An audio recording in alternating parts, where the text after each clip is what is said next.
जैसे कि हम सभी को पता ही है कि फार्मूला वन दुनिया की सबसे फास्ट और ग्लैमरस रेसिंग स्पोर्ट है।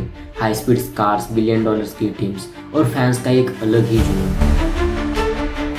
पर क्या आपको पता है कि इसका एक गोल्डन चैप्टर इंडिया से भी जुड़ा हुआ है। तो आज हम बात करेंगे इंडियन फार्मूला वन रेसिंग की हिस्ट्री के बारे में।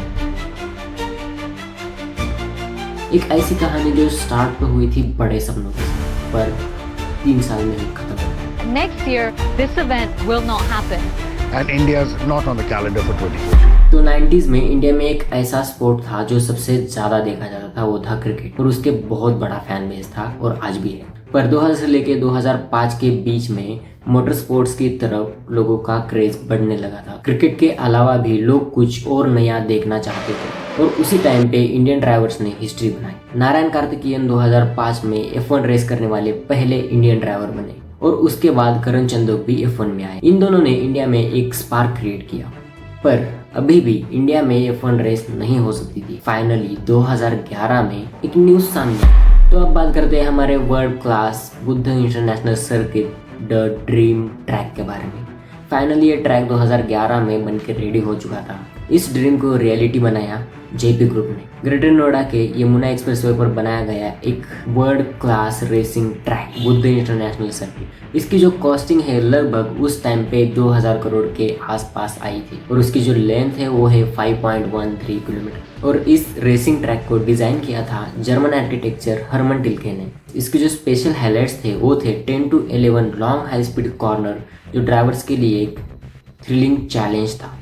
30 अक्टूबर 2011 वो दिन जो इंडियन मोटर स्पोर्ट हिस्ट्री में लिखा गया। इंडिया ने अपना पहला formula one grand prix host किया और जो उस साल के विनर थे Sebastian Vettel red bull racing के, जो उस टाइम अपने पीक पर थे। 90,000 से ज़्यादा लोग स्टेडियम में आ गए थे। सेलिब्रिटीज, क्रिकेटर्स और दुनिया भर से फार्मूला वन लवर्स इवेंट को एंजॉय करने के लिए आए हुए थे और मीडिया कवरेज ने भी इंडिया को स्पॉटलाइट में ला दिया था।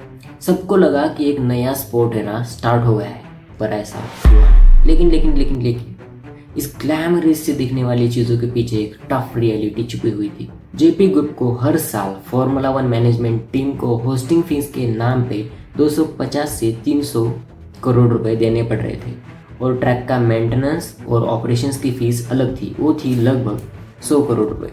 यानी कि जेपी ग्रुप को हर साल 350 से 400 करोड़ रुपए का खर्चा आ रहा था। यानी कि जेपी ग्रुप को हर साल लगभग 350 से 400 करोड़ रुपए का खर्चा आ रहा था। और अब थोड़ी सी बात कर लेते हैं रेवेन्यू की, तो ये कमा कितना रहे थे। 2011 में टिकट सेल से आए थे सिर्फ और सिर्फ 140 करोड़ रुपए। स्पॉन्सरशिप बहुत ही ज़्यादा लिमिटेड थी क्योंकि इंडिया में क्रिकेट के अलावा मोटर स्पोर्ट्स का जो फैन बेस था वो बहुत ही ज़्यादा कम था, तो इसलिए कोई स्पॉन्सर आता ही नहीं था। और सबसे बड़ी प्रॉब्लम तब हुई जब इंडियन गवर्नमेंट ने मोटर स्पोर्ट को स्पोर्ट की बजाय इंटरटेनमेंट की कैटेगरी में डाल दिया और उसकी वजह से हुआ है कि इंटरटेनमेंट टैक्स और कस्टम ड्यूटी लग गई, जो और 30 से 40 करोड़ का एक्स्ट्रा बर्डन था। 2011, 12, 13 3 साल इंडियन ग्रैंड प्रिक्स हुआ। तीनों साल की रेस सेबेस्टियन वेटल ने जीती। फैंस के लिए एक फेस्टिवल से कम नहीं था, बट जेपी ग्रुप के लिए एक फाइनेंशियल नाइटमेयर से कम नहीं था क्योंकि जेपी ग्रुप हर साल लगभग 200 करोड़ का लॉस ले रहे थे और उनके रियल एस्टेट प्रोजेक्ट भी डिले होने लग गए और कंपनी का डेट 75,000 करोड़ क्रॉस कर गए और गवर्नमेंट पॉलिसीज और टैक्सेशन ने और प्रेशर डाल दिया। 2014 का कैलेंडर अनाउंस होते ही सबको शॉक लग गया क्योंकि इंडिया का नाम मिसिंग था। यही से फार्मूला वन का इंडियन चैप्टर ऑफिशियली बंद हो। Chapter 6 the legacy. Buddha international circuit आज भी एक world class FIA grade track है। मतलब F1 वापस आना चाहे तो इंफ्रास्ट्रक्चर ऑलरेडी रेडी है। 2013 के बाद F1 तो वापस नहीं आई, पर 2023 में MotoGP भारत यहीं पे होस्ट किया गया था और सक्सेसफुल भी रहा। ये एक साइन है कि आज भी इंडिया में मोटर स्पोर्ट जिंदा है। ड्राइवर जैसे जेहान ध्रुवन फार्मूला 2 में कम्पीट कर रहे हैं और शायद से F1 में भी जाएंगे। इंडियन F1 स्टोरी छोटी सी जरूर है पर अनफॉरगेटेबल है। एक सपना जो पूरा हुआ और खत्म भी हो गया। लेकिन फैंस के दिल में बस एक ही सवाल है, क्या F1 वापस आएगी?